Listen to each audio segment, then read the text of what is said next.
Right, one of the products in our range that covers all aspects of angling, not just carp fishing, is the D-Spool. Now we're all aware, you know, stripping reels can take forever, and especially with big pits now, you can end up spending half a day doing your reel maintenance and clearing everything up. We've all done it where you end up stripping line, wrapping it around your hands, or using various other line stripping tools that have been available. But to be honest with you, most of them are fairly inefficient, let's say. Anyway, the D-Spool solves all those problems. So what I'm going to do now, I'm going to open it out of the packet and I'm going to show you how simple it is to use. Right, well, now we've managed to get it out of the packaging. As you can see, it's got a little instruction leaflet here wrapped around it, so I'll just open that up very quickly and show you for, you know, all those that don't follow my instructions. There you go. So if you don't follow me, you can always read that afterwards. Right, as you can see, it actually looks very much like a big spool off of a reel. Now, to make this work, you're going to need one of these, which is a cordless screwdriver, a cordless drill. Now, I accept that we don't necessarily all carry these when we're fishing. However, I would also say that probably 99% of your reel maintenance you do at home and not on the bank, unless you have a sort of minor disaster. But anyway, right, you attach this into the cordless drill, so it goes in the top there. I'll just quickly spin that up. Okay, very simple. Now, as you can see, you're going to need a line. So here I've got a spool here, which coincidentally just needs to be stripped at the moment. So I'm going to proceed and do that. Very, very simple. You just get hold of your tag end of line, so I can't get it off there. Okay. You take the tag end of line. Now you take the top, just twists off of the D-Spool. And what you do then is you lay the line across the cap, you put it back in, you twist it, which actually then just traps the line. Okay.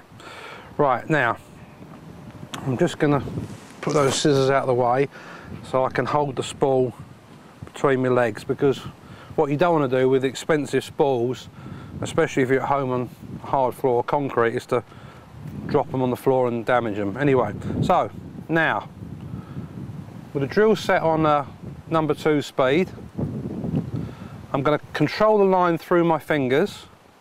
Just start it up slowly like that. And as you can see,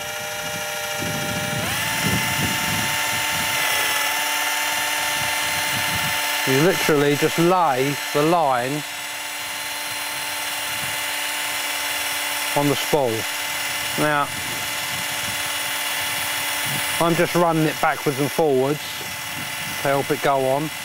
One of the big advantages with this over the top of normal line stripping tools is that if the line's been bedded into the spool, you know, where you've perhaps caught a lot of fish on it and it gets really, really bedded in, or you've got things like old Ranger marker knots, they can often stop the conventional line strippers working properly, and you can end up forever having to stop and manually pull off a few feet and then carry on. With this, you can see, this will happily just go along and strip off to your heart's content. Now, one other thing I need to just discuss or show you why this is doing this. It's very clever. It's got a little clutch built into it, so that should you get a jam up, see, the clutch kicks in and stops the spool going round. That, you know, may well just, as I say, if you get jammed up or there's a knot or something, rather than the spool going flying across your living room and into your new TV, that would just stop that disaster happening. Anyway, so I've got to the end of the line. I need to find my scissors.